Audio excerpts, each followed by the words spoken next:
தியானத்தில் நிலை பெறுதல் எப்படி? தியானத்தில் நிலை பெறுதல் எப்படி? பகவான் கேட்கிறார், தியானம் என்பது என்ன? நினைப்பற்று இருத்தலே தியானம். கஷ்டங்கள் யாவும் நினைப்பே, நினைப்பற்று இருத்தலே சுகம். அதுவே தியானமாகும்.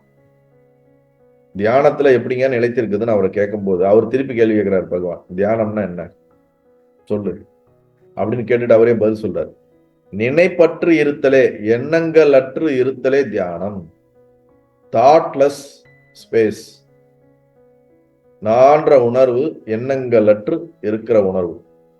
அது எப்படிங்க அப்படி இருக்க முடியுமான்னா, தூக்கத்துல எண்ணங்கள் இல்லாம நம்ம இருக்கிறோம், ஆனா நான்ற உணர்வு நமக்கு இல்லை. அது போல எண்ணங்கள் இல்லாம நான்ற உணர்வோடு இருந்தா அதுக்கு பேர் தியானம். அதான் சொல்றாங்க, நினைப்பற்று இருத்தலே. நினைப்பே இல்லாமல், மெமரிஸ் இல்லாமல். கோமால இருக்கிறது இங்க சொல்லல. உடனே கோமாலையும் நம்ம எண்ணங்கள் அற்று இருக்கிறோமே அது தியானமானா அப்படி கிடையாது. You are in conscious mode. உன்னோட நான்ற அந்த விழிப்புணர்வோடு எண்ணங்கள் அற்று இருக்கக்கூடிய நிலைக்கு பேரு தான் தியானம். தியானத்தினுடைய இறுதி அதுதான் அதனுடைய பலன். தியானம் பண்ண போகும்போது நமக்கு நிறைய எண்ணம் வரும், ஸ்ட்ரகிள் வரும். ஆனா தியானத்துடைய முடிவுங்கிறது எண்ணங்கள் அற்று இருக்கக்கூடிய நிலை. கஷ்டங்கள் யாவும் நினைப்பே. நமக்கு வரக்கூடிய கஷ்டங்கள் எல்லாமே வேற என்னங்கிறாரு, நம்மளுடைய மெமரிஸ் தான், நம்மளுடைய நினைவுகள் தான். எண்ணங்கள் அற்று இருந்தாலே நீ சுக உணர்வோடு இருப்ப. அதனாலதான் ஒவ்வொரு நாளும் இரவு தூக்கத்துக்கு போயிட்டு நம்ம வரும்போது அவ்வளோ சுகப்படுறோம், நம்ம அவ்வளோ ஆனந்தப்படுறோம் நம்ம. ஏன்னா அங்க மனசுல எண்ணமே கிடையாது. காலையில கண் விழிச்சோன்னா எண்ணம் வந்துருது இல்ல, உடனே கஷ்டம் ஆரம்பிச்சிருது. காலைல கண் விழிச்சோன்னா ஐயோ இதை பண்ணணும், அதை பண்ணணும், இது பண்ணணும், அப்படி தொடர்ந்து கஷ்டங்கள் வந்துகிட்டே இருக்கு.